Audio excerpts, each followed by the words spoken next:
And luckily, we played that show with a guitar that wasn't broke 3 songs in. That's beautiful.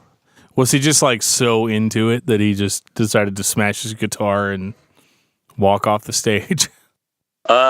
Kind of. It started off, honestly, the sound guy was kind of being a dick to all the other bands. And I didn't get like that feeling from him or that vibe from him, but that sounds about it right. rubbed Corey the wrong way from the beginning. And then at the, like during the songs, they keep turning his guitar down, and he keep telling him to turn it up. So Corey like just went over and cranked his amp up so damn high, and that pisses sound guys off when you crank your amp during the set, especially when it's all mic'd up. For sure. So they just had this give and take the whole time. And then he started having tech issues. I guess one of the cables was going bad. So out of nowhere, I look over and I just see him smashing the guitar against a PA, smashing it against a stage. Security runs up, pulls him off stage, kicks him out. And so at this point, you've got to keep playing. Like the rule of being in a band is you can't stop. So we just keep playing. So it's just bass guitar, drums, and me screaming over bass guitar. And nice. We finish out the song. By the time we get off stage, Corey's already gone, and we didn't hear from him until the very next show. Wow. That's awesome. I was like really worried about it too. I asked you questions about it for like a week. Yeah, I honestly didn't know what was going to happen from there. Nice. And if you pissed off the sound guy and didn't know what was going to happen from there, then you are ready for this episode of Discography Discussion. I am Joe. That is Dan. That is Geoff. This is Brandon Kellum of American Standards. Hey, hey. And these are all the people in the room who are going to clap really loudly. Oh, yeah. Woo! Oh, yeah. All the hype that money can buy, and we're talking about Underoath tonight. Yes, we are. No, I thought the hype was for Brandon, but hey. Hey, Brandon is the hype. No, this is a Daniel Terry extravaganza, the birthday extravaganza show right here. That it Oh, is. you had to bring it up, didn't you? I am 4 beers in. Yeah, and they're all been Elysians, so. Yeah, 8%. So, here we are. That's like 2% to slurring Dan. my words yet. But So if this is a 2 or 3 hour episode, then we'll be about double that in, right? we're going to piss off everybody that's at this party if it's a 3-hour episode. And we'll try All our right. best. I know you got to drive ahead of you, so drink lots of coffee. Yeah, there you go. You got a Keurig, right? We do have a Keurig. All right, so you're good. Get that dark magic Keurig going. Like that's my favorite. Is the dark magic. It gets me up for work in the morning. I'm still a stupid guy that though I go out and buy coffee from places, even though I can just get it from the house. It really disappoints myself. Yeah, well, that's all right. Yeah, I'm a cheap bastard. I make it at home, and I buy my coffee pods from Costco. The Kirkland breakfast blend. It's actually pretty damn tasty. There you go. I'm sorry, very, very sorry that I missed the American Standards episode. I feel like a schmuck. I think his exact words were like, "Fuck that band. I'm not into that." Yeah, that lead singer, man, he sucks. Hey, type your password in, you fuck. I gotta It's pull up cool. some Underoath I would've lyrics missed for it this. too. If you guys ask me to call in, I'm like, I don't want to, and I don't know. It's all good. Me and Joe are the beginning and the end. Yeah. Uh-oh. I'm The just alpha, the omega. I'm the cream filling. So you're saying it's dangerous business walking out your front door? Well, I think Bilbo Baggins said that back in 19-something, 40-something. early 19-something. Awkward silence time. While we wait for Dan to pull up some lyrics. I'm looking for Underoath lyrics. He's clearly not prepared to have this live show happen. Yeah, I because am. he's having to use my extra phone. So I will say I had no idea that some of these old Underoath lyrics that Dan has been sending me over the last couple of days were just like when we talked about Pantera, and like I felt oblivious to a lot of the lyrics that Dan was quoting. I was equally as oblivious to a lot of these Underoath lyrics. Phil Anselmo was a goddamn genius in comparison. I mean, that lick my sack line. I mean, don't you feel poetry. like you were the opposite of enlightened after he told you the lyrics? Okay, so Because that's how I felt. I was like, because I think it's already really well established. I really could give two shit about the lyrics. And then he starts telling me some of them. I'm like, God, that's horrible. all right, so we got that out of the way. So tonight we're talking about Underoath, Yeah. the band that started Woo. off as a run-of-the-mill Christian metalcore band and really became one of the biggest bands on the planet. In my opinion, the pinnacle for like the scene bands, like basically the band where I felt like if you were considered a MySpace kid or a scene kid, you were into Underoath. For sure. They were the band that got you into it. I remember all those T-shirts of like medical beakers that were empty and like little bombs and stuff on the shirts and little crosses and stuff. Like they were like the darling child of the scene. Yeah, they were the poster boys for like the lyric "My Heart Bleeds." I don't know if they said that lyric, but it's definitely something that was a quote on everybody's MySpace page. Oh, for sure. And for some people, it was their email address. Oh my God. Dan. So that happened. Before we get that far into Underoath, I'm going to take this time to say thank you to everyone who is listening to this podcast. Thank you for listening and for subscribing. If you are not a subscriber, you can find everything Discography Discussion at discussmetal.com. We are on Google Play, iTunes, Stitcher, TuneIn Radio. If you have an Amazon Echo or a Google Home, you have no excuse. Ask that thing to play the latest episode of Discography Discussion podcast, and it will. We're also on Facebook and on Twitter at Discuss Metal. Be sure to like, favorite, and subscribe. It really helps us out. It lets us know you're listening. And now Dan is going to tell us all about 5-star reviews. We love 5-star reviews here on Discography Discussion. On iTunes, you have the ability to give us a 5-star review if you like our podcast. I mean, definitely give us whatever kind of review you think we deserve. If you think we suck on something, I mean, clearly send us an email first and tell us what we suck on, and then leave us a 5-star review. Damn. But, if you don't want to, that's fine. But and that can of worms is officially open. I have also added functionality recently to our Facebook page. If you go to facebook.com/discography discussion, you can like our page and follow us. And one of the cool things you can do is you can leave us a review on Facebook as well, which is something that we're trying out, and hopefully you guys are more apt to that, because I have noticed that leaving reviews on iTunes has become more complicated as of late, so you can leave us a review right on Facebook. And if you do, maybe we'll read it. And now Geoff is going to tell everyone about 19.2 audio. Not this time. 16 hours later. No, actually, I just bought a brand new Paradigm surround sound system. So how about that with my mini monitors? If there's a bunch of nerds out there, they'll know what the hell I'm talking about. Douche. Fancy. Gotta love it. I think Geoff needs to do a side podcast that we distribute on the website about all those audio things. Fuck yeah. That's for the Patreon subscribers, right? That's the bonus content. All right, so Dave is going to get it. Some people got obsessed with cars? I'm the same way with speakers. I can't help myself. And now Brandon is going to tell us all about American Standards for those that do not know. American Standards makes a lot of noise a lot of the time. Sometimes it's with guitars and other times it's not. I thought you were talking about my toilet when I sit on it. I swear to God, every day I wake up to a couple people tagging us on the toilet, and it's always this aha moment. It's fantastic. I love it. It's a brilliant marketing scheme. Just add the S. That's what gets the trademark around. Gotta love it. Nice. I think about it every time I'm taking a piss. People shit on us often. Piss and vinegar, right? That's awesome. So Dan, tell us all about Underoath. Underoath is a Christian metalcore band, even though they would be really upset that I described them as such now. Yeah, they'd want you to drop the Christian part back now. in 1998, 1999, that's what they were. They were a Christian metalcore band that started in Florida. I don't remember exactly where in Florida it was because, well, as I said, I'm 5 beers into this. Tampa? Was it Tampa? Yes. Okay, cool. Well, let's go with that.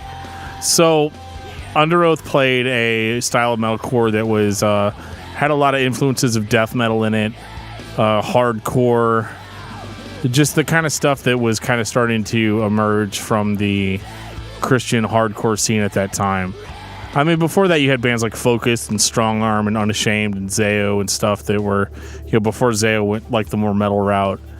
You had bands that, were eating crunches and, being really heavy and in your face and extreme. But Underoath was more of a like death metal influenced band at that time.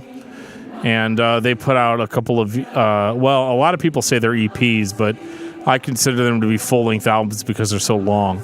I know, we're talking like 9-minute, 10-minute songs. Yes, sir. That's an entire American Standards album. Yeah, absolutely. One Underoath song, one American Standards album. You do the math. But it's such a great album. By the way, where's my 7-inch? Oh, I will send one right away, man. You just I'll ordered send it. you one with these fancy new pins that we just made. Ooh. I've got to get you guys out some of these metal pins. I Man. need an American Standards metal pin. I did for just sure. place an order recently. There you go. It's coming out. Give me them pins. So we had a very different band in the early days from the later days. The radio single has not yet happened. 1999. Not even close. Active No. Depression. Brandon, tell me about this album. So I made my way backwards. I came into Underoath around Changing of Times and then worked my way back. When I first listened to Act of Depression, it was so spastic compared to where they went into with Changing of Times and, They're Only Chasing Safety. Like Dan said, there was all this tremolo picking. There's a lot of death metal vocals, almost at times black metal influence. And the whole Christianity thing about it passed me entirely. I knew they were a solid state band, and I knew that I love solid state bands, but listening to it without reading the lyrics, I would have been oblivious to the fact. So I almost wonder with you guys, and especially Dan, obviously being big on lyrics, did you come into it knowing it was a Christian band right away, or was it something that you kind of dug into it more and found out about? Well, I mean, I definitely knew that was my bag back then. Like back in the youth group days of, you listen to Christian bands, and I listened to, stuff that was significantly heavier than like what most of the Christian kids were listening to. And so I knew it was a Christian band pretty much from the start. And I have to correct you a little bit on that, Brandon. They were actually signed to a label called Take Hold Records. Okay. Whenever they released the first two albums. So Act of Depression was a Take Hold Records release, who was later bought out by Solid State. So was it a Christian label as well, or? Yes. So you're not totally wrong on that, but they were bought out later. So I'll take it. Back when these records came out, they were Take Hold only, and I mean, this record was kind of a youth group kid's wet dream. Like if you wanted to drive a friend over to a youth event or something, and you were just so like obsessed with yourself that you just wanted them to know that, like, yeah, dude, this is the kind of stuff I'm into. You would play something like Act of Depression, and it has a lot of tremolo picking. It has a lot of really harsh screams, some death metal vocals in there. Really raw vocals too, like they're super raw. They're not polished at all. It just sounds like he's like shredding his voice the entire time. No, and one of the first things Joe said. See, Joe and I used to be in a band called Jelly Donut. That was like a Christian like rock metal type of band, and I'm considering the censor button right now. I remember. I remember we were. So there was a time at Jelly Donut where we sounded like kind of like a Linkin Park or like Non-Point, like a smooth like rock metal hybrid, like new metal basically. And like a hybrid theory. Yeah, something like that. Yeah, like a hybrid. I'll have to look it was up like the this volume. this theory of hybrid, and but sometime during that era, I discovered bands like Zao and Norma Jean and like stuff that was just a little bit more like a lot heavier and obviously you discovered good bands. Yeah, like bands like Underoath and I was really into it at that time, and so I subjected these poor band members to listening to like stuff like Act of Depression and Cries of the Past, and I was like, this is the good stuff. The shit we're playing isn't good. You were the hipster of Christian metal. Absolutely. That's your new trademark there, Dan. Hashtag hipster of Christian metal, yeah. So, that happened, and, like, I remember, like, just really subjecting these guys to this stuff, and I remember one of the first things Joe said when he heard some of the songs off of Act of Depression, he said, this sounds like the band is recording in one room, and the singer is just screaming random shit in the other room. And he's not totally off the mark on that. Like, this record, Dallas was not the vocalist that he became. There's a lot of really weird, like, talking parts, like, thrown in there, and, like, really raw screams. And, like, they sound cool, but, like, on Active Depression, whatever reason, I kind of get bored, like, 7 or 8 minutes into each song. Yeah, I was going to ask you if it holds up for you, because today I went back and listened to Active Depression, which at the time when I first discovered it, I remember really liking it. But I think I really liked it because I felt like cool and underground for liking it, Yeah. Whereas when I go back and listen to it now, I'm like, these songs, like you said, are so long. They're all over the place. There's not a whole hell of a lot of structure. And it just didn't hold water like it did back when I first heard it. Yeah, I mean, there's so much like chugga riff going on, and it doesn't go anywhere. The songs are kind of, for the most part, they're actually kind of slow paced, and it's almost like they're just like super impressed with their guitar tone or like how heavy they were able to become. It sounds like a 16-year-old kid at a Guitar Center that's just like trying to like, tremolo pick his way through from riff to riff just to see if anyone's paying attention. Well, yeah, to him. and that's exactly what it is. I mean, I think the average age of the band members, I think Aaron Gillespie was like, 15 when they did this? So, like, it was it was just different, and his drumming wasn't amazing here, but, like... He was a far cut above what he would do later, and what I mean by that is he's a very solid drummer. He's playing with the song, and later on, he would turn into this much more talented version of Lars Ulrich, where it was, I'm going to play wrong on purpose, but it's going to be really solid and in time with the music because I want to be different. Wow, shots fired. I said it, and I ain't afraid of it. I was going to say... Hope you're not listening. Yeah. Aaron's not my issue on this album. I think Dallas is kind of distracting with his vocals. God, shots fired again. Yeah, I'm not a Dallas guy. Where the hell did I find these guys? I don't know, man. But you screwed up. You should have just like stuck with Brandon the whole time. Well, the thing about this record compared to every other Underoath release is, to me, it's measured by all the music that would later be popular. Between this and Cries of the Past, which is excellent. For me, Cries of the Past is a far superior release. Absolutely. And I would be curious to know what the writing time frame was between the two albums. I think everybody would say that Cries is far superior to this. So I think Active Depression is all right for the most part. It's not great, but it's all right. But guys, can I take a section of this podcast out to talk about some lyrics that were on Active Depression? Please do. You are now entering Dan's Lyric Fest. I think it's time for a beer. Okay, so there's a song called Burden in Your Hand. And you may not know what you're getting into. Are you ready for this? It's your birthday. Go for it. Oh my God. Do what you want, birthday boy. Okay, well, this is a song about abortion. Whoo, boy. Okay, so... Here's a snippet from A Burden in Your Hands. When you kill, you destroy that child's dreams and hopes. How innocent a baby is. How can you put it to death? What if you were aborted? You could have never had life. And now, you made a choice to take this child's life because it's a burden in your hands.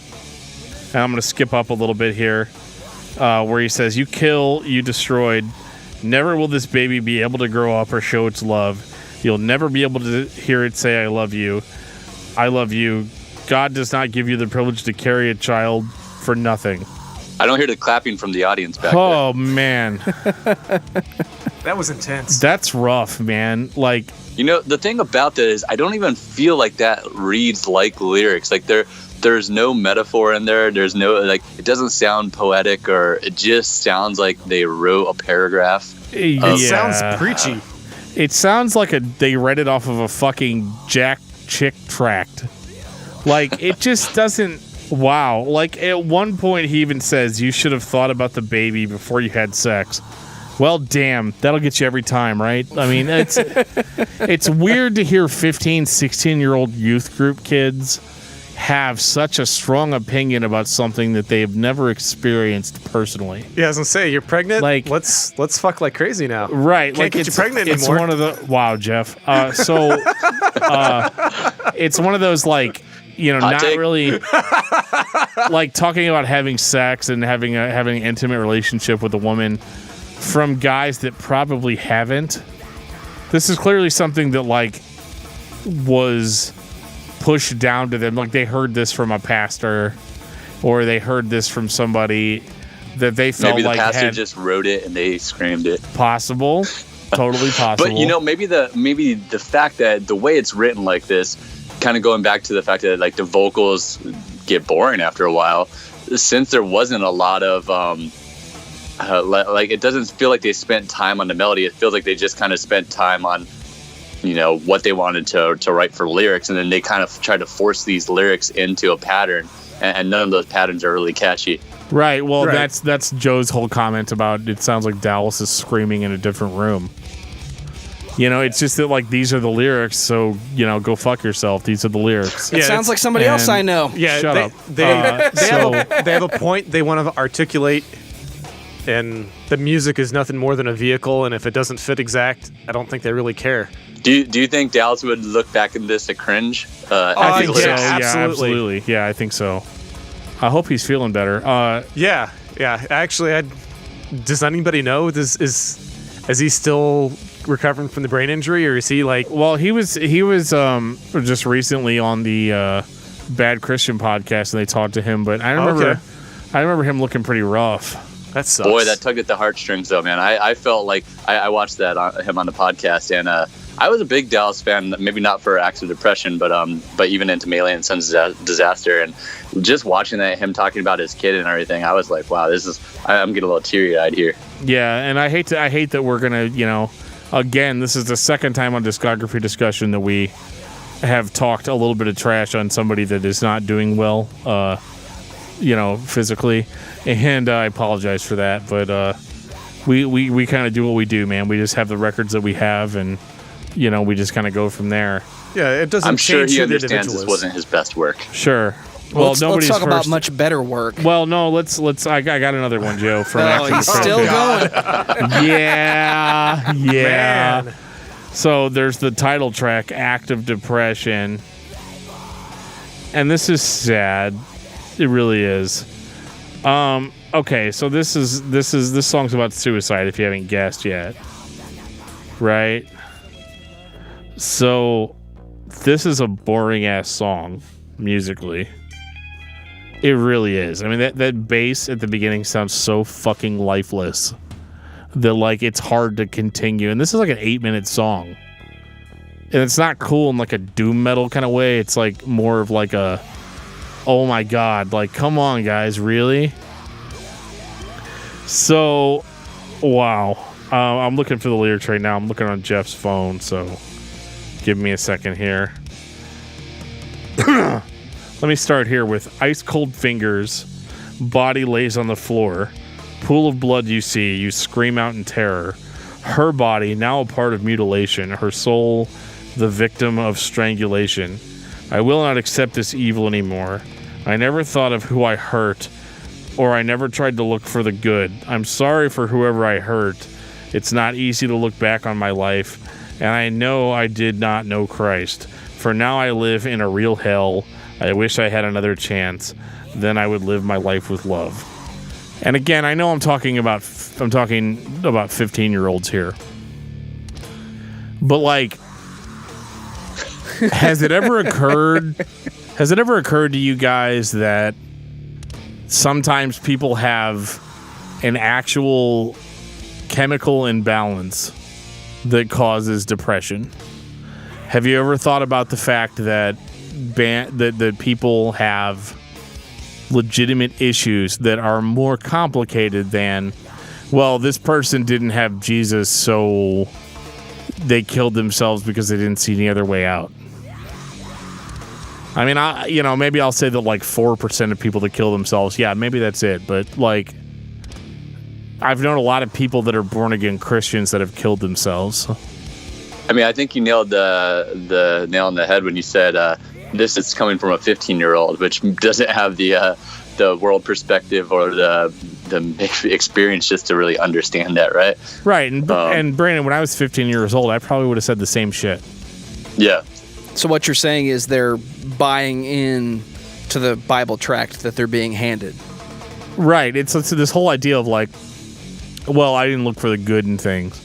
That's assuming that the person that is having this problem is like in their right mind. They might not be. And that's an assumption that a 15-year-old would never make. It might not be their fault. You know, these things happen. It sucks. People are born with bipolar disorders, which causes them to kill themselves, you know? Yeah, I was going to say, I mean, this is unfortunately a subject that I'm really well versed in. Get up on that mic, Geoff. I'm eating it, man. All right. So if it's not hot, you need to crank it up a bit. You got it. My aunt lived in the church, quite literally. I mean, church was the biggest part of her life outside of family. And she was bipolar. And one day she decided to take her life. And she didn't take her life because Christ wasn't in her life. Because if you could have asked anybody around her, you could ask her, and the answer would have been 100% yes, that Christ was with her. And she still took her life. And sometimes there is that bipolar, there's that chemical imbalance. There is a scientific explanation for why some people end up doing the things that they do, even if they are immoral, because suicide essentially is. But I guess they're 15-year-olds and they're putting themselves out there. I mean, we can shit on them all we want. Can we give them a pass for being ignorant? Yes. Yeah, that's exactly what I'm getting at. They are. If that's the case, then I don't get a pass at all. You know, like it's, yeah. Don't read what I scratched into my Trapper Keeper back in high school. Right. Norma Jean Rules with a Z. Yeah. But they learn, you know. No, that was actually what I write at work on my notepads at work. Norma Jean Rules. Nice. I believe it. I totally believe it. They still rule. Yeah, they do. Yeah. But yeah, I mean, these are just kids. They're being honest. They're putting themselves out there. They're letting their opinions and their feelings known. And that's part of how you learn when you're 15 years old. I mean, you put yourself out there. I mean, also and you get look shot like, down. If you look at the pictures from these guys at this time, they look like, the poster boys for Hot Topic. Like they have the big old like spiked bracelets and the big black Genco jeans that we all wore back then with wallet chains, and they're full blown into that being an angsty 15-year-old. Yeah, for sure. Well, there's definitely a stigma that goes with this band because most of us are thinking of they're only chasing safety. We're not thinking of what led to that, which for me is just this hardcore, almost deathcore type band that had these little hints of what we would get later. Talking about later, can we finally find our ways to Cries of the Past, please? Yeah, well, I'm going to say one last thing about active depression before I'm done. Man, you just want to shit on this one nonstop. No, this is a good thing. Okay. So that party about... All right, I'm going to shit for 98% of the time. 2%, I'm going to be nice. Yeah, no, like, whenever he's all like, body lies on the floor, like, he does that, like, guttural death, like, that part sounds fucking sick. Like, I love the way that sounds. It's the best part of the song for me. I love the fact that in Acts Depression and in Cries of the Past, there's these like little backing 80s metals, like yeah. You don't hear them, but they're there, and I don't know what inspired them to say, yeah, that was cool. That's Corey Steger was the guitarist for Underoath on the first two records, three maybe, no, probably just the first two. He did all that, and he was a big metal fan, and he's responsible for the more metal aspects of the first two Underoath records. They're very out of place. It's awesome. Yeah. Let's talk about the next record. Guitarist, yeah. I think it's their sonically, it's by far their best effort. I'm still not a huge Dallas fan, and I probably am not the entire time that he's with Underoath. That's just me personally, but damn, this is a great album. Yeah, this is where they actually started learning about structuring a song and coming back to riffs. It's still barely all over the place, but in a way that's a little more digestible than Active Depression. Well, it's much more melodic than Active Depression, it's like straight up melodic death metal in places. I mean, it's a really well put together thing. The keyboards, huge addition to the band's sound. Yeah, isn't that's Dudley, right? Chris Dudley. He brought another flavor to their sound, which I dig. The lyrics are a hell of a lot better on this record than they were on Act of Depression. They're actually like more like they're still very Christian, but like they're I don't know, like it's more heartfelt, I guess. They're almost thrash on this. Yeah, dude. Like this record is the real deal. I want to hear this band, not the next one. See, I'm probably in the minority. I don't mind the next one. I actually, if you're talking about Changing of Times, that's might be my second favorite album by Underoath. Yeah, that's my shit. All right. I'm not saying it's a bad record. I'm just saying we didn't get this anymore. What we got later was what we got later. So Cries of the Past has 5 songs, and they're like at least like what 8 minutes each. This whole thing clocks in at 42 minutes. It's a fairly long record for sure. Good God. Yeah, they kick ass on it, and I love every song on this record for different reasons. The keyboards are on point. The vocals I think sound a lot better, especially since they're going for more of like a European metal sound. The raspy screams and stuff sound a lot better here. I think Dan just hit on why I like it. Yeah, European metal. Absolutely. I didn't make that connection. Yeah, there's definitely more of a European metal sound. Like this Corey Steger guy, must have like really been like, guys, there's some really great shit going on in Gothenburg right now. You need to check it out. That Gothen shit. But yeah, no, like it's. But this is prior. This is the pre. As They Lay Dying, Killswitch Engage, Unearth, metalcore stuff. This captured elements from the melodic death metal movement in Europe, but did it its own way and still came across sounding relatively original.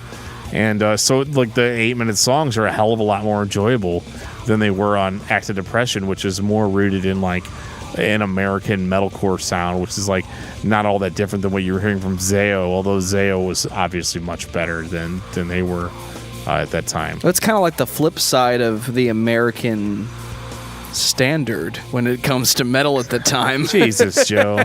I couldn't help it. You're so Put it in there punny. as much as you can. Plug. Yeah, didn't we stroke Brandon enough on the last episode? Come on. I normally just put that episode on every night before bed and listen to it. There you go. Where I'm like, It's truly like that inspirational ASMR, lyrics. how like people listen to people like whispering while they're sleeping. I just listened to Discography Discussion talking about us. That's good. Oh, I figured it would have been the System of the Down episode whenever you're essentially run the show. Cries of the Past, I think we can all generally agree, is a huge step forward from what we had gotten on Act of Depression. Dude, it's light years ahead. But I have one caveat. Oh, of course. So the title track, Cries of the Past, is about a girl dies in a car crash, and Dallas is racked with like all the pain and suffering because the car accident was his fault and she died, and he was so upset about it. It's very dramatic and it's very crazy, and like he's at her funeral, and it's really fucking depressing. But I've done a lot of reading online, and I could be completely wrong about this, so we'll throw a disclaimer on this that this could all be bullshit. If it's on Wikipedia, it's probably but true. From my understanding, no, this is better than Wikipedia. I'm talking message boards, baby. Oh, so snap! Yeah, so it's entirely possible that none of this shit actually happened. Like this was just a fictional story that the band had come up with to explain, like something that happened. And I could be completely wrong about this, especially since this topic was visited again in the Changing of Times episode, or not episode, they're a band, not a podcast, on the next album. And the only issue I have with that is that, like, if it's not true, it's kind of bullshit. Is it though? I mean, maybe. I agree. Like it takes away from like the personal connection that like you can feel from it, but at the same time, I feel like if they're trying to convey an emotion but they build a story to make that more tangible. I mean, I feel like a lot of bands do that, but it definitely takes away from the personal aspect. Well, sure, it's no different than like Slayer talking about the Antichrist and stuff. I mean, obviously that shit never happened. But on the same token, it's kind of like, I don't know, if it turns out that any of it wasn't true, it really takes away from it because of how hardcore that they, went into it. Like, because in Cries of the Past, it's all about like the build up to that and the emotion that situation created.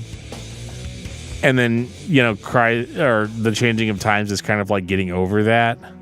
If it's all true, it's a wonderful work of art. If it's not true, it sounds cool. It's not necessarily a work of art. You know what I'm saying? Let me put it to you this way. So if you went up to Def Leppard and you poured some sugar on them and they're like, ew, this is sticky. I do not like this. Well, what the Would you fuck? hate them They should be anymore? expecting that. Right? I mean, They just made up this crazy story that they like sugar being poured on them. that is not the same thing as I had a girlfriend that died in a car crash, and now I feel really upset about it because it was my fault. A little heavier. It's a little heavier? What if No. This is a serious Pour question. Some Sugar on Me, Baby is like an 80s metal fucking thing. Like a topic, anthem. right? This It's an is- anthem. It's this like is made a serious to... question. Shut the fuck up, What's Joe. the difference So, between like, that and everything that Coheed and Cambria did? No, shut up. That's different, okay? Because that was established very early on as not true. With Underoath, we were kind of not sure if that happened because I assumed that it was all true. But did you need to be told for it wasn't Maylene, true? aren't they all a story as well? For Maylene and Sons Disaster, all the albums are like a story that Yeah, Dallas but it tells was throughout it. but it was known from the beginning that that's the way it was going to be. You want them to be upfront about it. I want them to be upfront about it because that's what I expect out of hardcore music. Am I let's wrong? talk about something other than a girlfriend dying in a car crash, because I actually did on experience Dan's that. birthday. Sorry, buddy. That's what Cries of the Past is about. I know. That's I what- know. I'd rather talk about a different song. I guess that's all I'm saying. Well, yeah, but it goes on and on, like through the next album. All right. So, I don't know if it's true or not true. Well, my story is true. Okay. So. Well, then you may not want to read the lyrics for those songs. No, Okay. You're Sorry, buddy. That's okay. You're finding why I don't read lyrics. That's my only I caveat. get too damn depressed when it comes to lyrics. That's my only caveat. If it's true or not true, I really don't know the answer to that. So, if the band is listening, then for sure, let me know if it's true or not. But okay, I think Jeff's going to have to take Cries 5 of the minutes Pa- and get me another beer. Cries of the do you Past is want? really good. Likewise, Cries of the Past is a really good record. And like you said, it really bridged that synth, which is super heavy for Changing of Times. Oh my god, it's so great. And honestly, it's the reason why we went with synth when we hit Into Destiny. Oh, really? That's Like awesome. 100% was Underoath.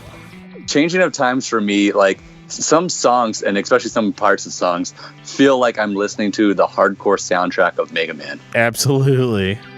And it's great, man. Dudley's a fucking genius on that stuff. And it's like so happy. Like the synth sounds like so like you just want to clap along to it at times, but it's so weird in contrast to the songs, especially to the two albums before it. Absolutely. So let's talk about Changing of Times. Starts off with basically Underoath's first quote-unquote hit single, When the Sun Sleeps. Say hello to Hope's Fall. Yeah, They're going to be here for the next 45 minutes. Well, Right? just FYI, we have Dave, our Patreon supporter, giving us beers. Hello. Yeah, Dave's here in-house, so I'm here. shout out. He's figuring out how the sausage is made. He's watching us You're make doing the the Lord's sausage. work, Dave. You're doing the Lord's work. Yep. yeah, he's getting us the beers. That's definitely He is the Lord's definitely work. the Lord's I don't know if work, it's the yeah. Lord's work, but I'm working. Yeah, he's working. So yeah, it was their first hit single for sure. This song, this was fucking like, I didn't expect something like this out of Underoath because you got to remember this song's only like what, Joe, like 5 minutes long, 3 minutes long, something like that.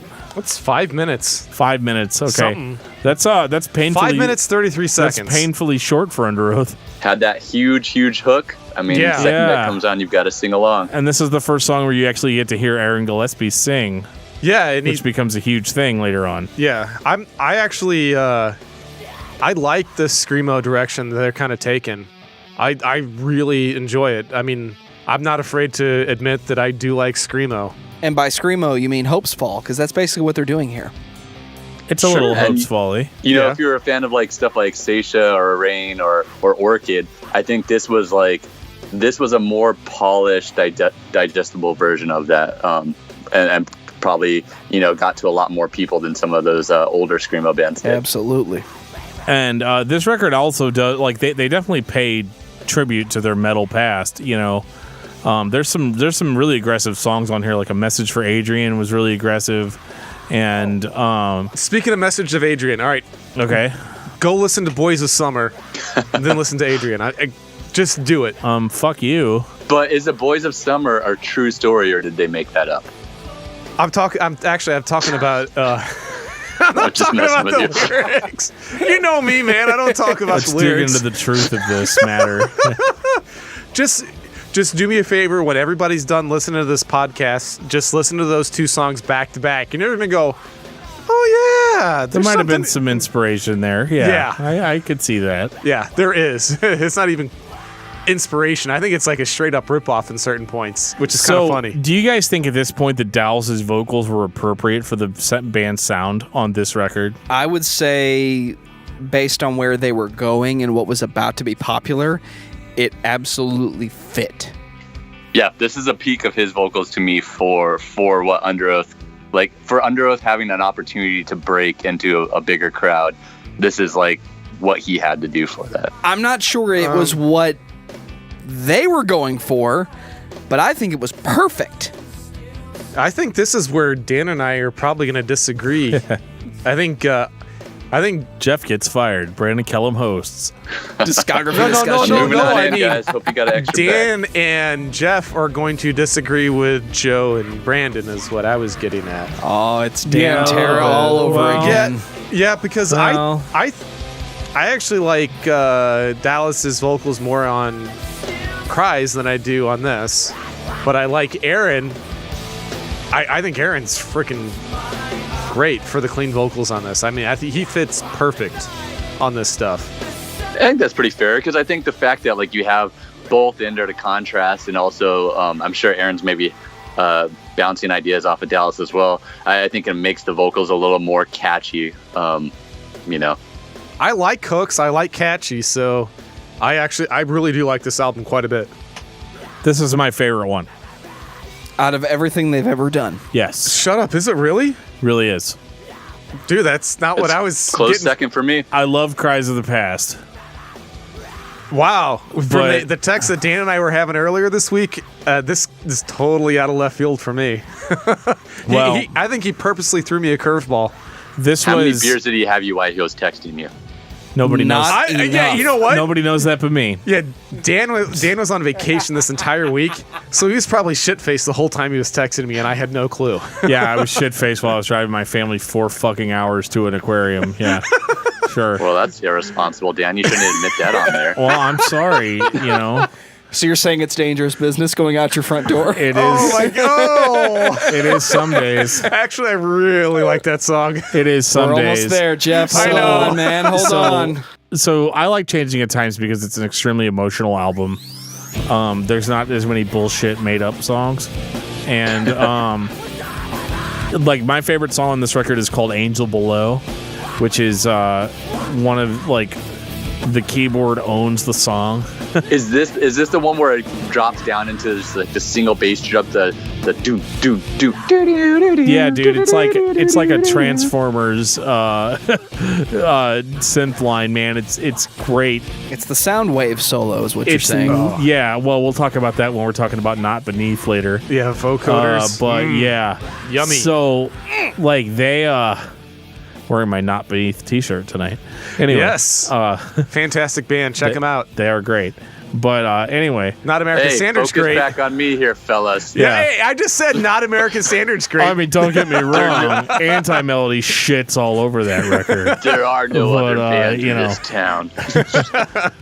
in your town.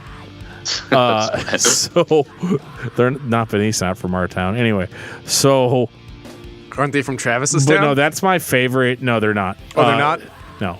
Cool. So there's that song like really ties the record together for me.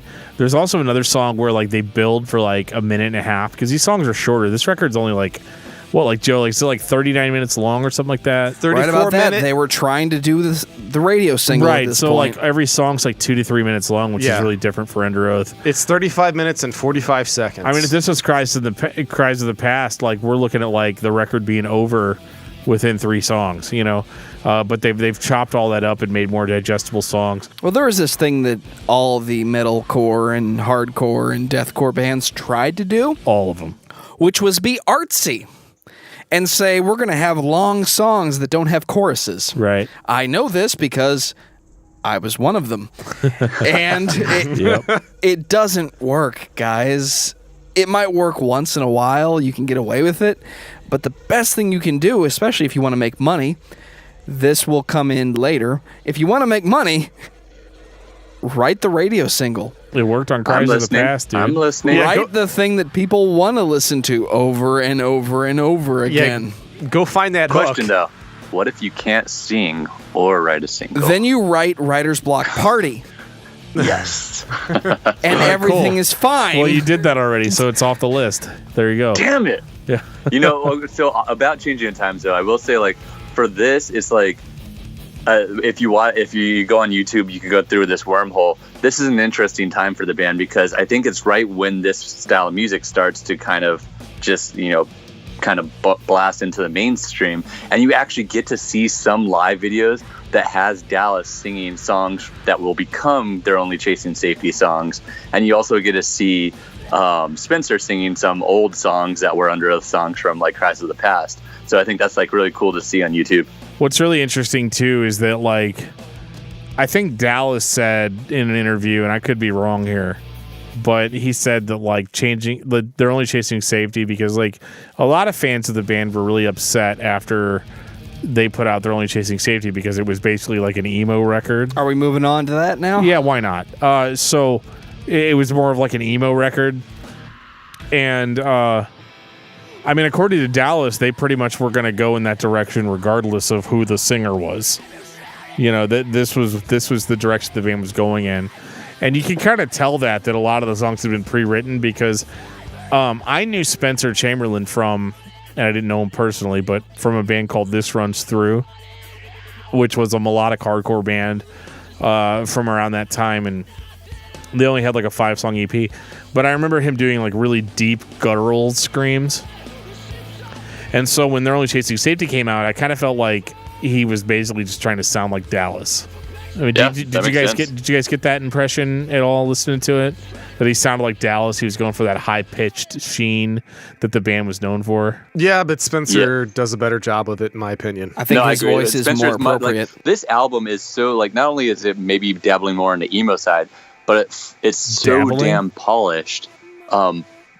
From all the production on it, from how smooth the screams are and the singing is, and all the electronics and everything else, it's just such a polished album, which I think is what made it perfect for anybody that was, you know, in high school and, you know, probably wouldn't find Acts of Depression and actually say this is a great album. They needed something to step into that style, and I think They're Only Chasing Safety was that album. Yeah, there's a reason why this sold over 500,000 copies. Physical. Mo.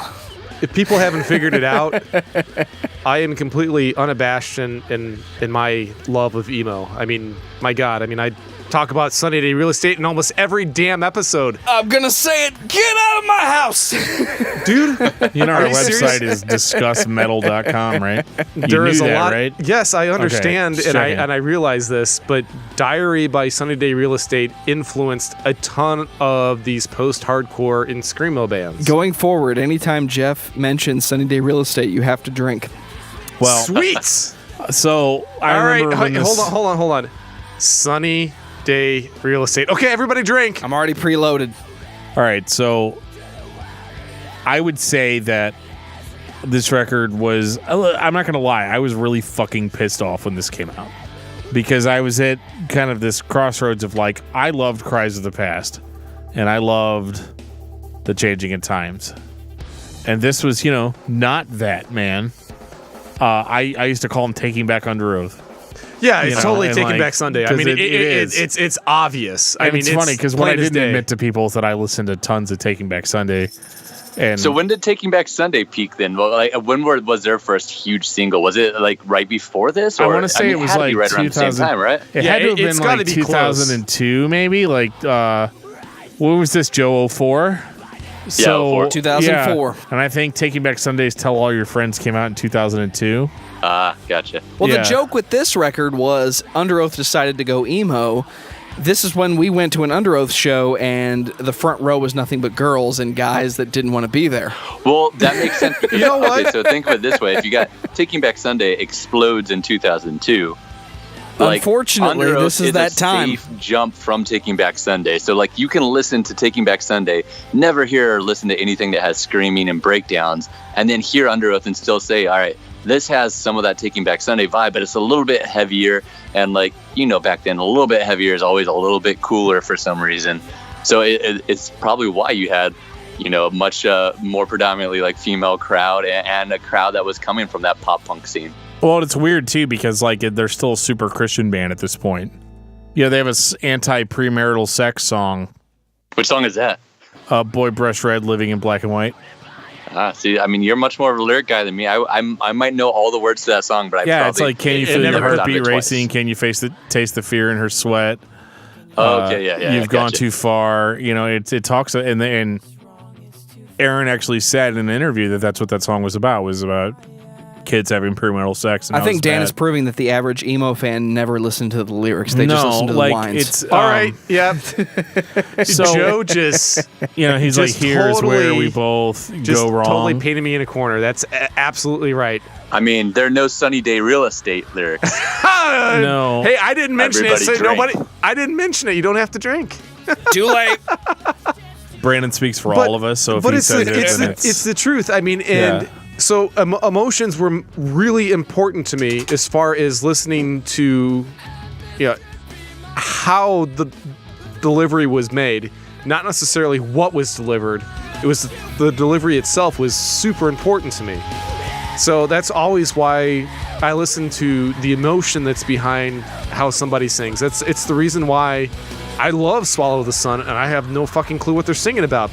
They're singing about fucking dead girls in the woods. Yes, I know they are Just now. So you know. We know that now, thanks to you, Dan. Okay, well. But it's so. But I'm here to keep you guys on track. But it's so hauntingly beautiful, and that so. Yeah, beautiful. Yeah, I know. Apparently, I'm now a necrophiliac. Yeah. According to Dan. Well, I think Buddy put it the best when he was on that episode when he said, "Oh, well, all you need is a little bit of WD-40." And that got a laugh from the crowd, so. Yeah, it did. Damn. Anyway. But no, this album is great. It's got the hooks, it's got the melodies, it's got the screaming. I mean, it's got everything you want. And Aaron's clean vocals are right up that whole like whiny, high-pitched vocals that were real important at this time. Just like Taking Back Sunday, and and of course Aaron went on to start the Almost and. Oh, Aaron sounds like beautiful, like angel jizz. I mean, he sounds amazing. And it was also very cool to have like a drummer that sang at this time, right? Yeah. Yeah, because you're talking about like you got your From Mom to Ashes and Artreyu. Well, hey man, in the band Beloved, the drummer screamed, which was really cool.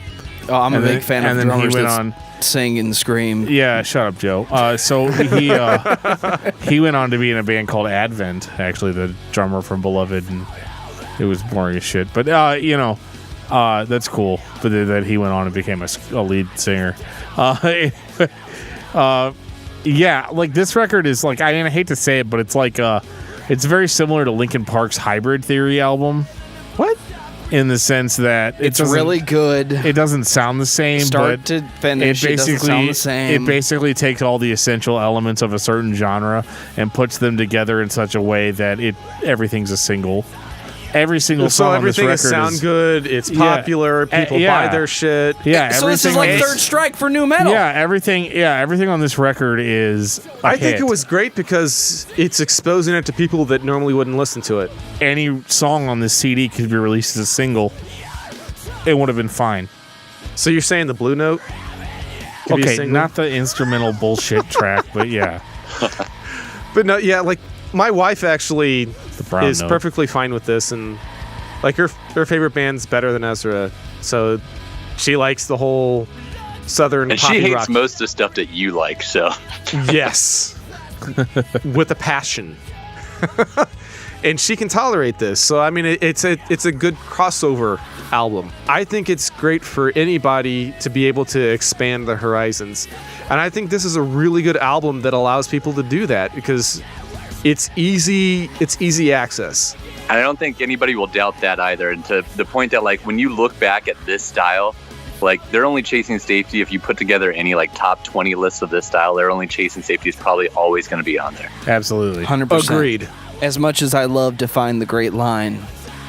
It's definitely my third favorite album by the band because, again, it's just so damn listenable. I mean, Which one are we talking about now, Dan? Chasing Safety. So, Okay. because I love Cries of the Past, and, like, sometimes it alternates between Changing in Times or Cries of the Past for me, but, like, you have to accept that after Chasing Safety, you're dealing with an essentially different band. It's like almost like the Zayo transition, you know, like the original Zayo was really good for what they did, but they weren't what we all remember. And so, like, I think with Chasing Safety, you know, they really transitioned into what they were going to become later.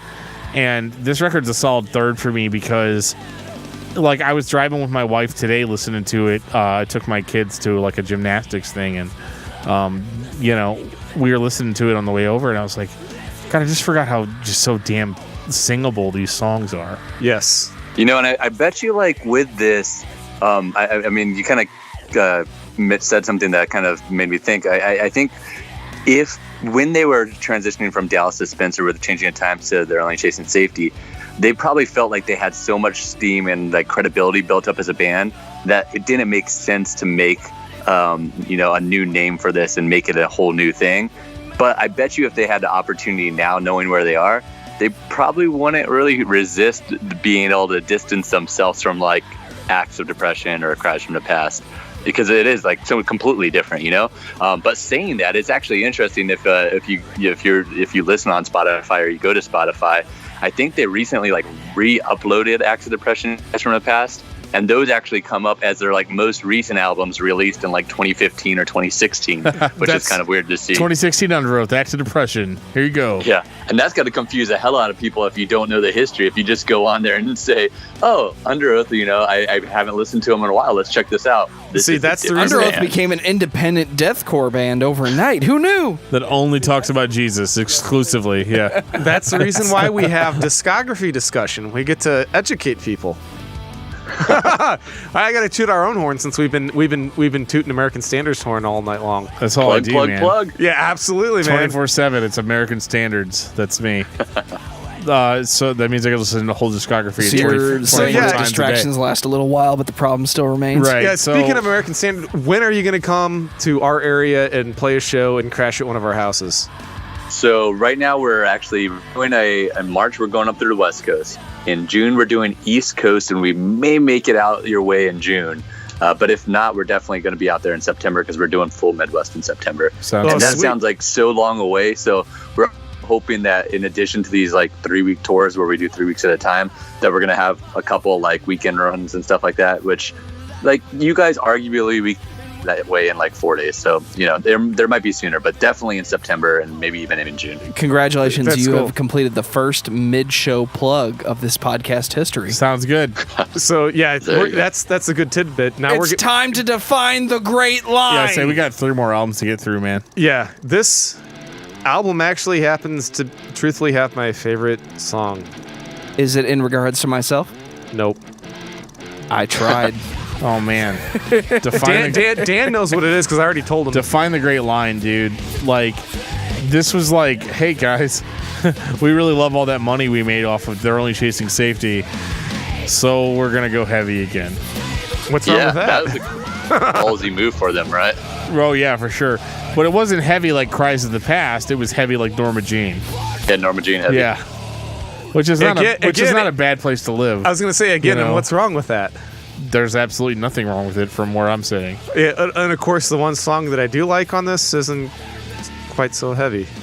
and might actually And be I will pretty say, popular. Define a Great Line, like this is around the time. So this is the last Underoath album that I know from front to back.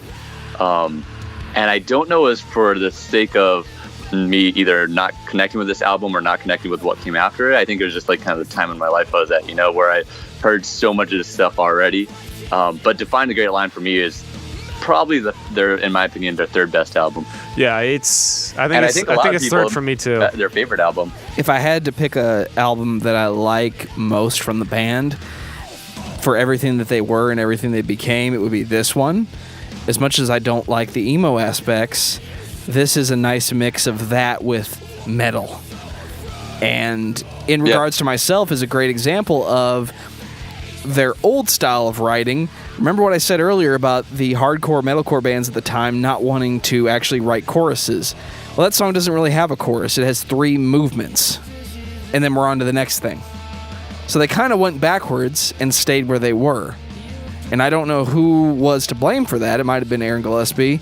It might have been, we're just going to keep doing what we're doing, and they didn't hit as radio friendly as they did on their Only Changing Safety.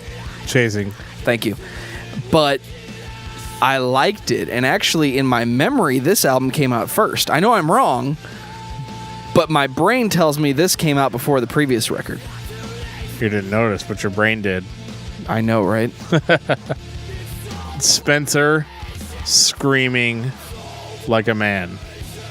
The dude is a beast. That's my favorite part of this record, is got Spencer balls. Yeah, he going does. back to that deeper guttural scream, and it just kicks ass. I mean, he's just so more on top of it and like has more energy than I expected. I mean, don't get me wrong, like if you listen to the songs off of They're Only Chasing Safety versus the songs on The Changing of Times is an energetic record, but They're Only Chasing Safety is like 400 times more energetic than The Changing of Times. Did I say that right, Joe? You got it. Okay, Yeah. cool. So Spencer is a powerhouse of energy. Yes, and you he can is. feel that through his vocals. So on this record, I mean, he came out of the gate screaming at you in a fashion that he had not before. I mean, to me, this put them on the same level as From Autumn to Ashes, as far as like having an intensity to them. Like there was the melody, but it was kind of like it's kind of like what I was talking about on the Swallow the Sun episode, Geoff, about how like you have this like flawed monster, this out of control individual that is only kept in control by like beautiful melodies. And that's what you get with Define the Great Line. You have a lot of like unbridled anger and aggression that is only kept in check by the melody of the sensibility of the songwriting. So let's talk about aggression and melody. Brandon, it's 2006. For those that don't remember, or for us that have chosen to forget, what was the metal scene like? For me, 2006 was a year of like Norma Jean, and just kind of like we were talking about, like this sound was the sound where you're bringing in like the really dissonant, heavy, chaotic sound. And I feel like every band was going for exactly what Underoath was doing with this album at this time. Compared to They're Only Chasing Safety? Well, End of Destiny was blowing up the charts in 06. Only in one country, and it's on the other side of the world. Singapore, baby. We're coming. That's where the record sales Yep, went. We're coming. I've tried to forget that emo was a thing. But this was good, dude. The emo influences were heavily reduced on this record. This is better. I'm not going to say it's good. It's better than the previous album. No, the previous album I thoroughly enjoyed, but because I'm an emo asshole, I'm sorry. It's okay, Geoff. and- We forgive you for being who you are. Thank you. I do appreciate that you can still love me even though I'm an ass. Cheers, dude. Likewise. Writing on the Walls, it's my favorite song on this album. I'm glad you brought that up. Like Moving it's for the not sake even of motion. close. It's not even close. Like I love that song. That's my favorite song by Underoath. I don't know why, man. I just love this freaking song. I like how Aaron and Spencer work well together on this. I feel it. What do you guys think of Spencer's singing voice? Good. I mean, I think, over obviously from Changing of Times to here, he knows how to write a hook, and it's a smooth boy. And you'll know what that is, Dan. A smooth boy. Shout out to the Roach Coach podcast. This means war. So, yeah, I mean, like, I think Spencer has a really good singing voice. It's because he does. He does. Like, I mean, if you listen to Chasing Safety and even this record, there's a lot of Spencer singing, which is something that's not really talked about that much. Spencer has a really good, like, ballsy, not really emo-sounding voice. And he displays that on this record more, I think, even than he did on Chasing Safety. And that's something that's going to become really important later on. Yeah, actually, I think Bring Me the Horizon, like that guy's vocals. Yeah. Spencer's. Sure. That's I hear that. as far as the clean singing. It's a slightly less intense Norma Jean. Yeah, but it's one of those It's things. got that rasp, a little bit of rasp to it. I dig that. Do you guys feel like at this point Aaron is a essential member of the band, or do you think that Spencer could handle it on his own as a vocalist? Like it, because I feel like he's that dynamic. Yeah, I think Spencer can handle it on his own, but I do thoroughly appreciate what Aaron brings to the table. Again, angel jizz, right? I mean, he's Well, Am I jealous of his hair? yeah. You Well, are. hell yeah, I you am. are. Here's But- the thing about all emo music as far as a creative standpoint. The melodies are not actually melodies. They're expulsions that are primarily monotone done by people with baritone ranges. I know. I'm classified as a baritone. So Me am I. too. Maybe that's I've why I got like a tenor, I've got a bass, but I'm classified as a baritone. Me too. They're hitting a high note and they're holding it. Is Aaron essential? No! Because anybody can do it! Not me. Especially at that time, because everybody was. I can't do it. They were hitting a high note and holding it. I didn't do it. They weren't actually singing. That's part of the whole. That's because you can actually Sounds sing, good, though. Yeah, Mr. Cash. And I don't use that loosely. Thank you very much. I can't fucking sing. Come on. Do I need to include some things in this episode to prove you wrong? No, you piece of shit. If you do, I quit. Tuning to that Oh, now. sweet! I'm running the show now. Oh god, I can't let that happen. All right, I'm back. Okay, so all right, so yeah, this is. I guess Geoff's emo discussion. I guess my question. Emo discussion featuring. What's up, guys? Jeff came. Hey, we're listening to Rose Blossom Punch tonight. Woo! You shut your fucking mouth. Hey, that's Christian emo, man. Okay. Anyway, so moving on.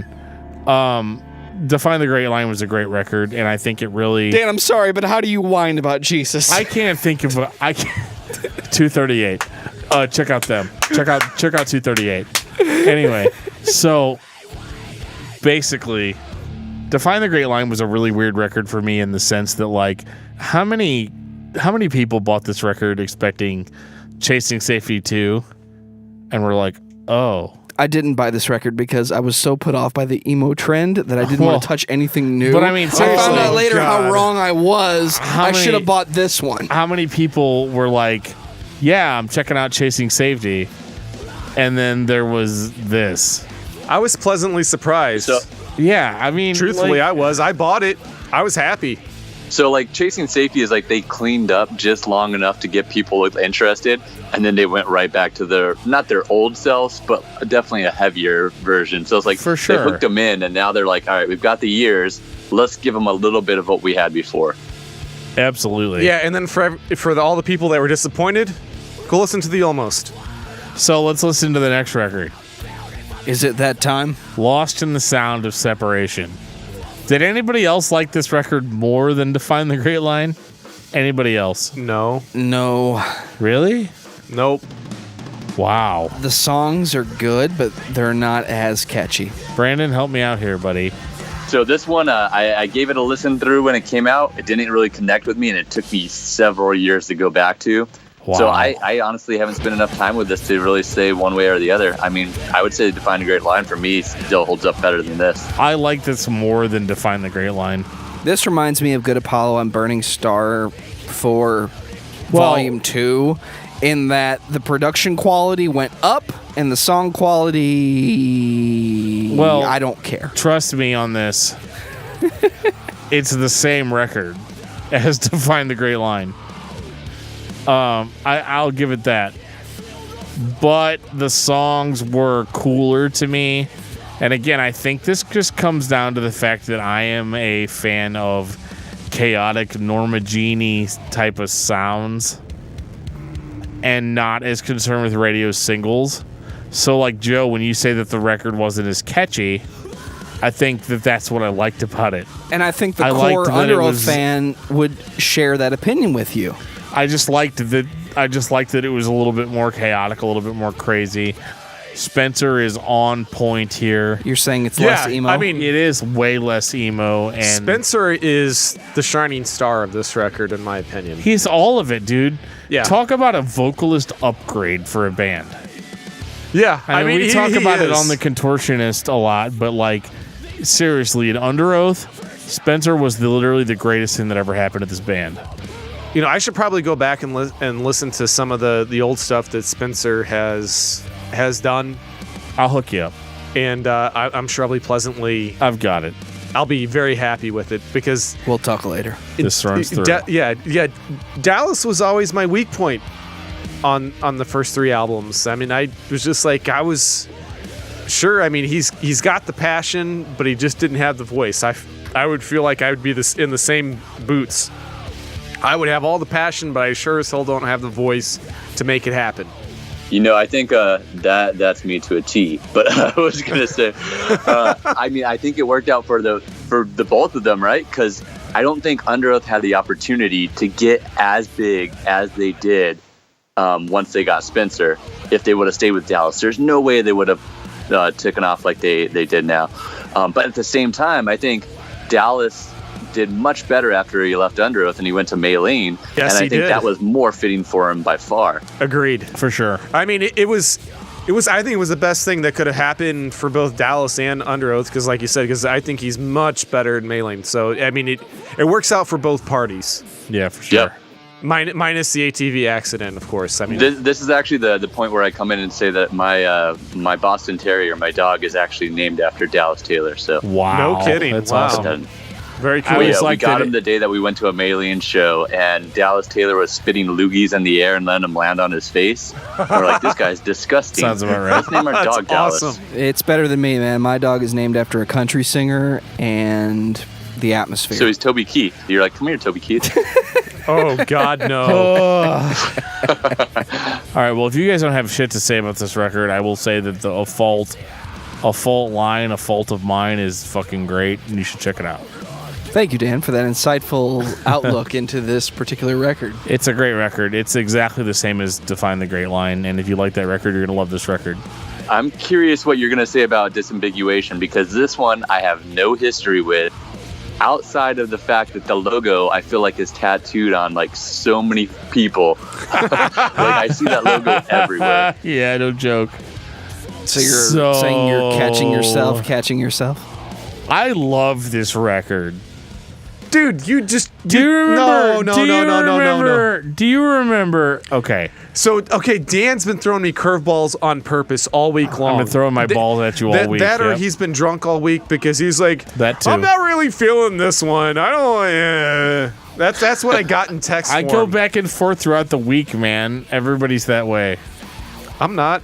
And I'm drunk. I'm feeling a decisive. little nostalgic. Okay, so okay, this record sounds really good because Aaron's not on it. Really, dude? You're going to be Damn. that guy? I'm that guy. Are you an Aaron Gillespie hater? They also have Daniel from Norma Jean drumming on it. What do you want me to say?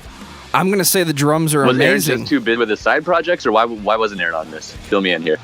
I think it's probably because of the almost. And he focused the on almost, 100%. and they pretty much said that they booted Aaron out of the band because Aaron was really trying to make them sound mainstream, and they wanted to sound, super fucking cult or whatever. So what you're saying is he was the Mike Portnoy of the emo scene? No, it's not that. I just think that they just had some disagreements song-wise, and this record is generally heavier and more insane than the previous stuff.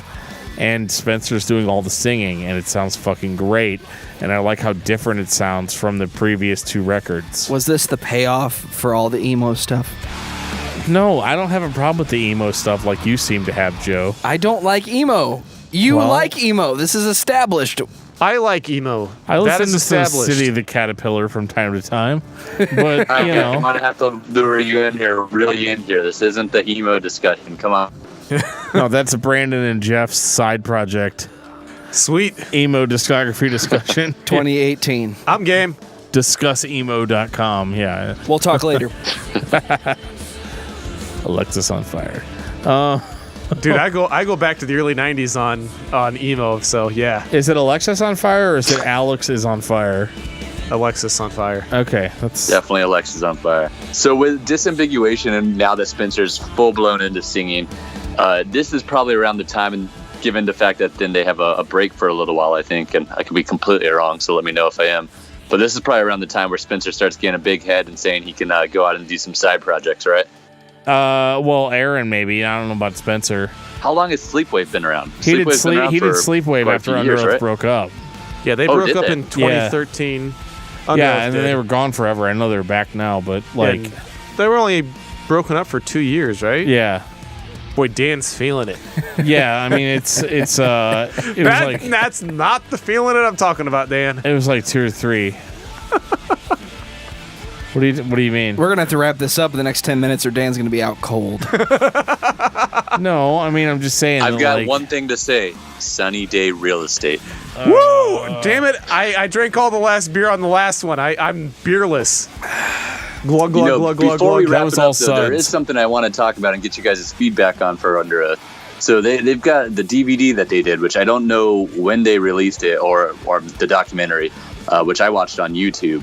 And I personally, that was so weird for me, because here they are, they're broken up for a while. They put out this documentary, and I feel like months after the documentary comes out, then they announced the reunion tour.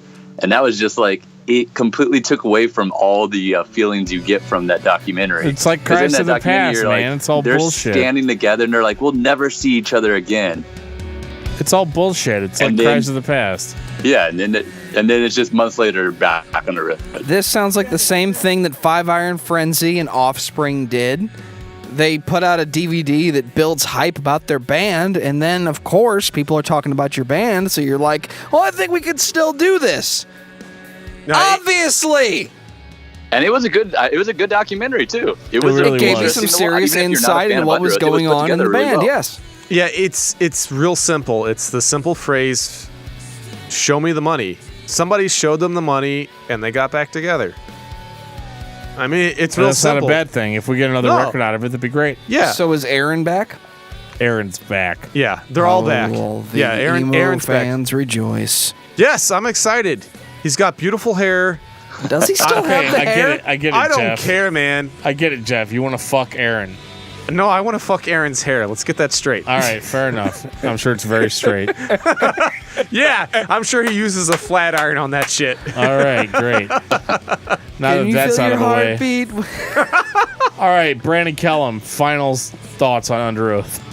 I mean, Underoath was huge for me from the point, like, honestly, like I said, Changing of Times is when I first heard them, but They're Only Chasing Safety is what really hooked me in. I remember actually first transitioning from being in a new metal band to a screamo band, and the guy that was singing for us brought They're Only Chasing Safety, like, maybe I think it was 2 or 3 of their singles or a demo or something he had of it. And I'm like, this is insane. This is going to be the hugest thing. And within a year, I felt like everybody was talking about it. So although I didn't stay with them after Defined a Great Line, every time I put in any album before that, it's one of those albums I know every track that comes up and you start singing them right away. Jeff, what about you? I know it's discussmetal.com, but I do love the emo and screamo aspects of this band. I really enjoy it. I like the fact that they can do metal and have a little bit of, a little bit of that emo mixed in. I'm making it so miserable for Joe that he's like double fisting it right now. He's drinking a lot of beer really fast. He's got Space Dust IPA in one hand and he's got Steel Reserve in the other. You do not know how good that tastes. That's all I'm gonna say. He's hating on me, so he's gonna chug some beer. But I love it, man. I like the hooks. I like the clean vocals in it. I think Spencer's a beast, and he is probably my favorite aspect of the band. Everybody's supposed to go back to Dallas because he's the originator, but Spencer does it better. I guess that's really what it comes down to. He's my favorite part of this band, bar none. Dan? I like it. All of it. All of it. It's all true. Just stop it right there. It's all true. All of it. Yeah. Dan likes Cries of the Past. I do. I like Cries of the Past. I like The Changing of Times. So that's era 1. Era 2, I really like Define the Great Line, and I really like Lost in the Sound of Separation. So that's where I live. I mean, I think they're a great band, and I can't wait to hear what they do in the future. I think I'm not at the point in my life anymore where I'm going to get butthurt about the way that the band sounds. Unlike because Joe. it's not what I was expecting. So, Joe, what are your final thoughts? Joe's butt hurt. I think if you His wanted butt me to hurts. find the polar opposite of nu metal, which was popular at the time, Not polar and similar. say we are going to come up with a new popular heavy music, I would give you emo. I think the things that make Underoath great and listenable are lost in the emo trend, Lost in the Sound of Separation. lost in the time, and lost in the expectation. Everybody wants to hear It's Dangerous Business going out your front door. But the majority of those people are hung up on the emo. And I hate the fake emo. I don't even think that the early to mid 2000s emo is real emo. Yeah, real emo came out in 1994 with Diary. True metal fan here. And I wish I could separate myself from the emo trend, but it still hurts. Nu metal doesn't hurt anymore. Emo is right up there for me with dubstep. I'm waiting for it to stop hurting. Okay, so Joe's unfortunately, hurting. dubstep is not going to stop hurting ever. It's always going to be So bad. you're trying to say, Joe, that you're not going to these emo dance nights that they're doing at clubs now? So Joe is... I'm saying I'm going to stay What? home and rock out to the anti-melody and Still Life. all right, then. Brandon, they have... We're going emo on the next album. As Totally emo as I emo. can Oh do, my which gosh. is not emo at all. They've already got... Fuck you! They've already you- got Aaron Gillespie booked for like Dude, 3 if you seconds. got any emo on your album, just hook me up. If you need some backing vocals, let me know. I'm a strong baritone. I'll take care of you. Hey. Fuck you. Hey, man, I was an all-state choir. I'm special. If anybody's doing guest vocals in this room. Hey, right Dan, now. what's your album of the week? Oh shit. Well, I've been listening to Wrong One to Fuck With by Dying Fetus this week. Geoff, what about you? Oh, shit, I've been listening to John Williams. Brandon. I've been pretty heavy on the Dusk and Us, the new Converge album. It's beautiful, man. It's fucking great, dude. You're right. Beautiful Loneliness by Travil. Wow. Okay. It would have been Elephant by the White Stripes, but Melissa left the room. Okay. Good call. All right, I'm going to add one more. What the fuck? Well, because I got to put something kind of sort of metal in there. All right. Okay. Whatever. And I might have mentioned this before. And it's Altered State by Tesseract. All right. Cool. Because that's when it was good, because Ash was the lead singer. He's the man. Not Ash Ketchum No, Ash O'Hara. from the popular Pokemon series. No, Ash O'Hara. All right. Cool. Brandon, tell me what's going on with American Standards beyond the tease of all the tours that you gave us. We're just jumping on the discography discussion as much as you'll have me. That's what we're doing. For the 2018, we're just blocking it all off and waiting for your call. Sounds like sex. Sweet. The next call, we want it to be in person with the rest of the band. have it live in the studio. That would be awesome. Dude, That would be awesome. I'm so down to share some beers there. Oh, we would love Sounds it. good. You know what? We would even buy those beers. Jeff will. Oh, Yes, I will. buying plane tickets after this. I will buy those beers. We'll go down to Main and Mill. It's a awesome establishment. Literally, we can walk there, get shit-faced, and walk back to Joe's. It's that close. So every We've day. got a plan. All right. We've got a plan. Sounds and great. on that note, this has been episode 47 of Discography Discussion. Thank you for listening. Happy birthday, Dan. You can Thank like you. us Happy on birthday, Facebook Dan. and follow us on Twitter at Discuss Metal. Subscribe to our podcast everywhere you listen to podcasts, including Google Play, iTunes, and Stitcher. Visit discussmetal.com for all things discography discussion, and please send questions and comments to danandjoeshow@gmail.com. If you are not a patron, you can become one at patreon.com/discussmetal. We have some sweet perks. Give me your money.